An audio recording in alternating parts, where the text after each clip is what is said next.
Hey,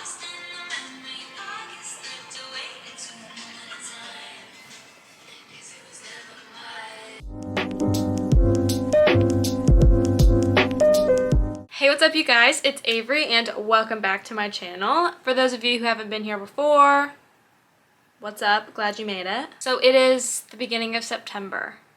You know what that means. It's time for an August wrap up. So today I'm going to be talking about all the books that I read in August.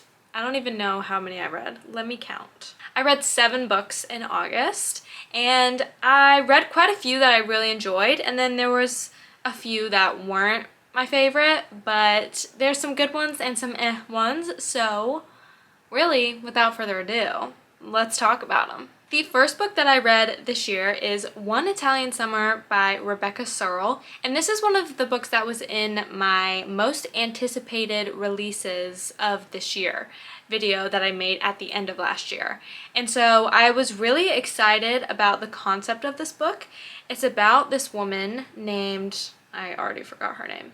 It's about this woman named Katie whose mother dies, and her mom have been like best friends their entire lives, and they were supposed to be going on this trip to the Amalfi Coast because her mom had lived there for a summer when she was young. So after her mother dies, Katie kind of loses her mind a little bit and decides to go on the trip by herself to try and get some clarity from her life and her marriage and everything. And while she's there, she meets her mother at the age of 30, the same age she was when she had lived there. You're kind of like, well, what's going on?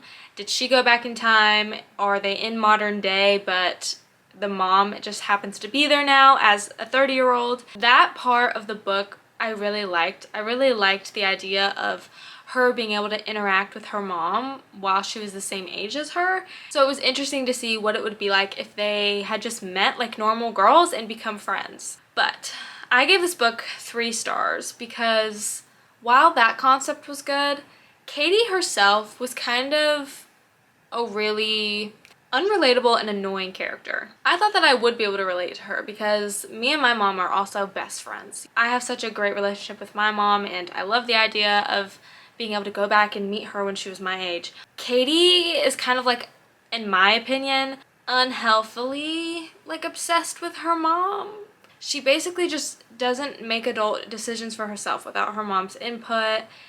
And I mean, I kind of get that. She's very selfish and just very self-centered throughout this entire experience. I don't know.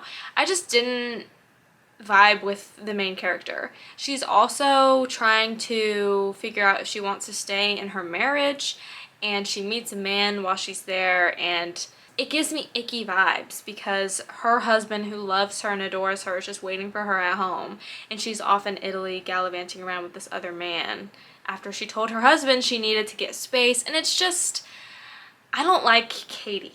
So I gave it 3 stars because it was still an interesting read. I thought the concept was interesting, but if Katie had been more likable, then maybe it would have been more stars, but she just wasn't really for me.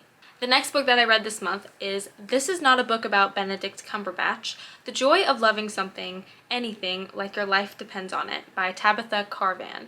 I don't even know where I saw this. I think I just saw this online, like on some publisher's website, and I loved the title immediately because I was like, what is this?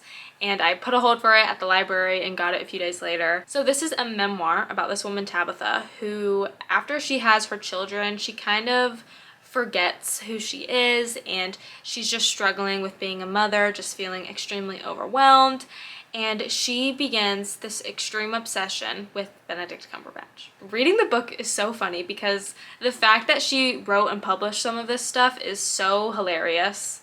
I would never admit to some of the things that she admitted in this book. She basically just begins this obsession with him, as well as, you know, his entire body of work, Sherlock. She finds a community of other people who also are obsessed with him, and through them she's able to make friends and like talk with other women about, you know, the different kind of mental health issues they have, and being a mother, and feeling like you're trapped, and all of these things.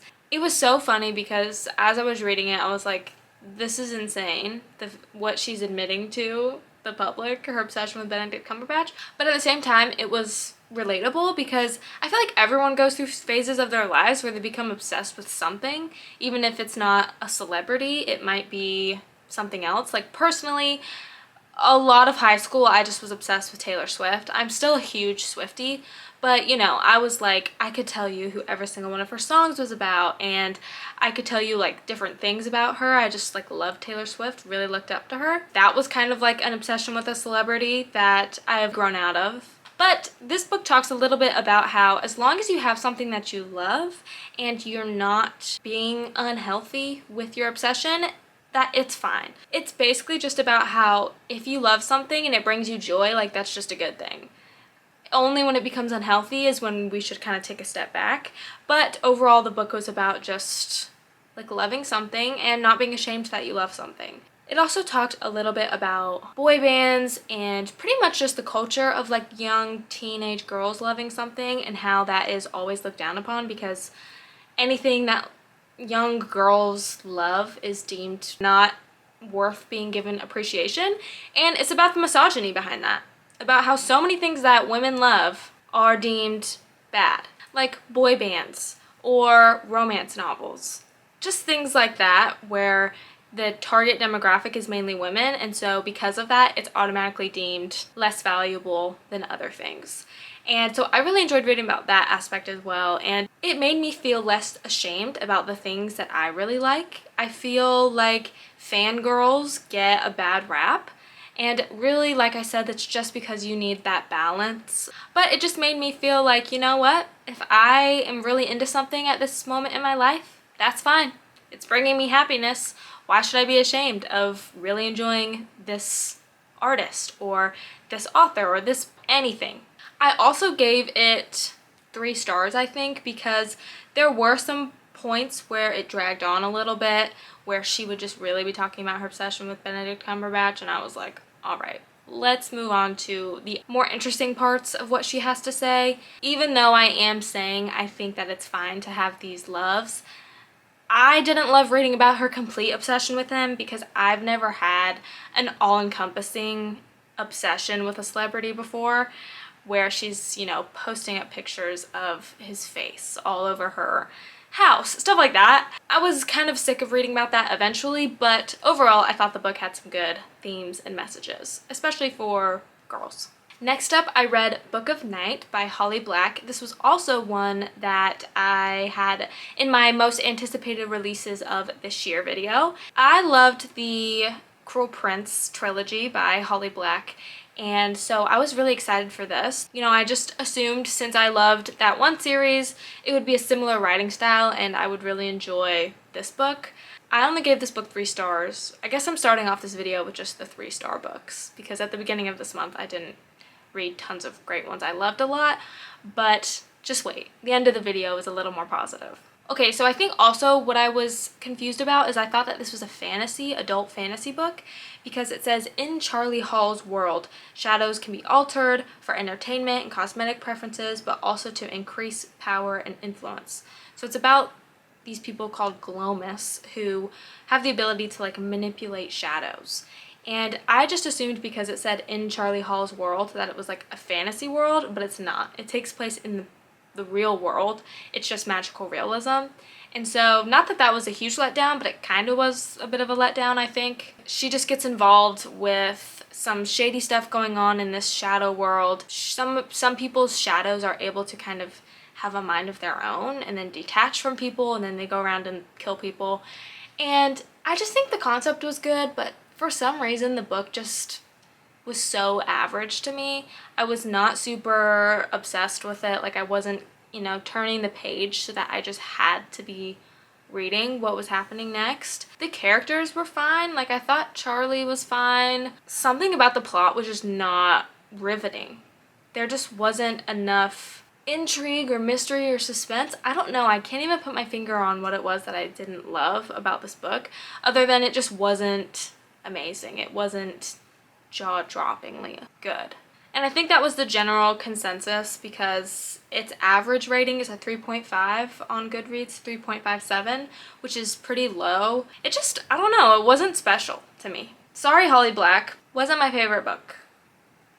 The next two books I read for an upcoming video, so I'm not going to talk about them too much, but I will mention them. The first one was The Little Prince, and I had never read this book. I never even heard of it, really, until a year ago. It's a really popular children's book that's pretty much known throughout the entire world, about this man who is a pilot. He crash lands in, I think it's the Sahara Desert, and he meets this little boy called the Little Prince, who has come from his own planet and is experiencing Earth.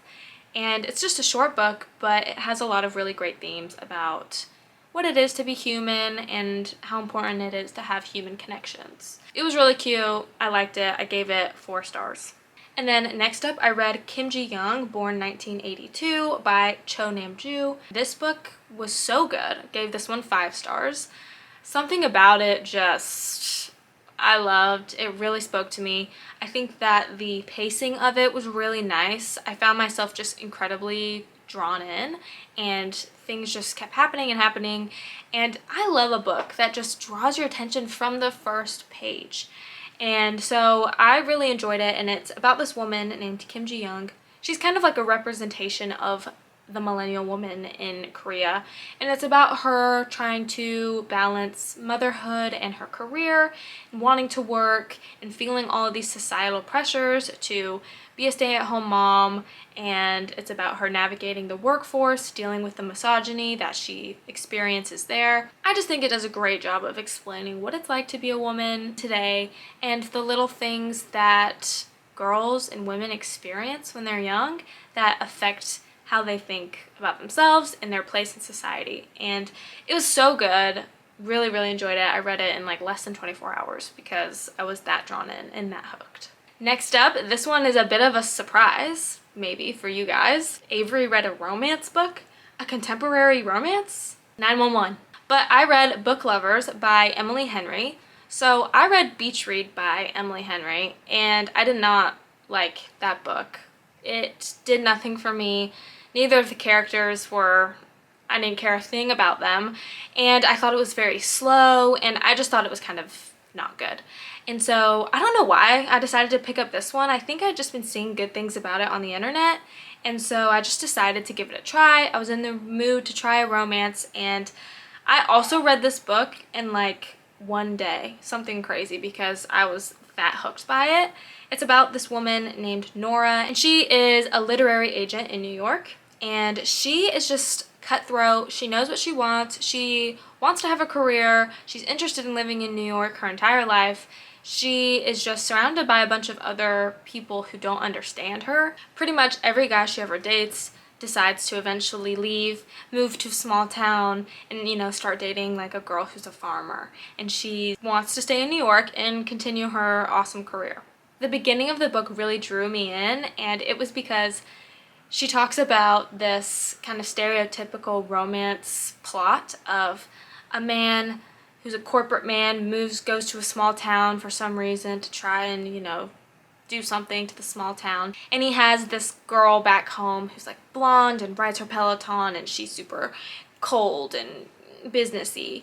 And he goes to this new small town, and he meets the young girl who's works on the chicken farm, and they fall in love, and he decides he wants to leave her behind, the mean girlfriend behind.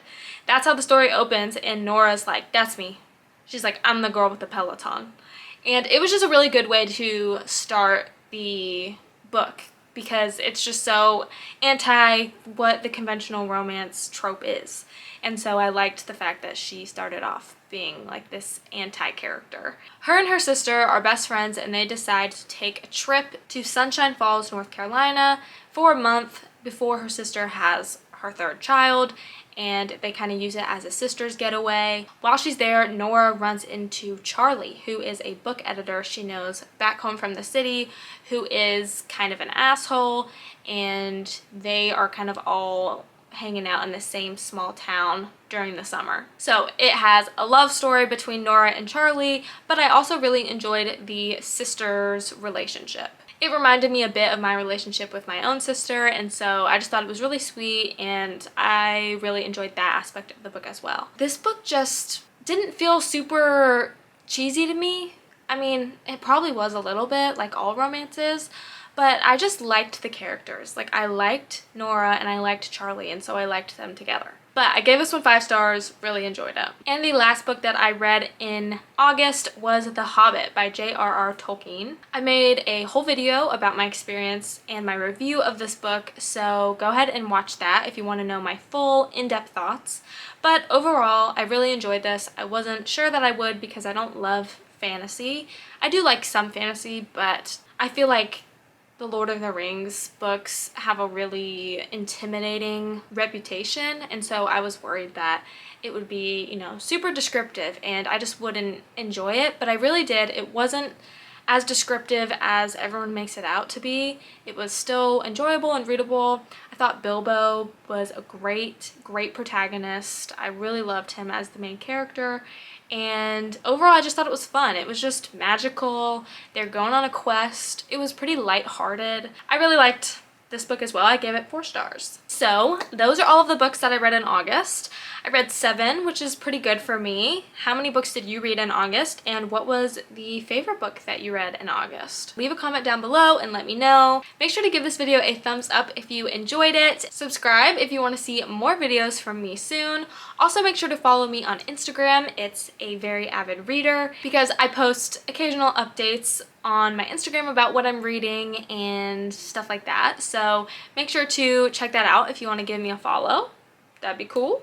Thank you for watching this video, and I will see you in my next one. Peace.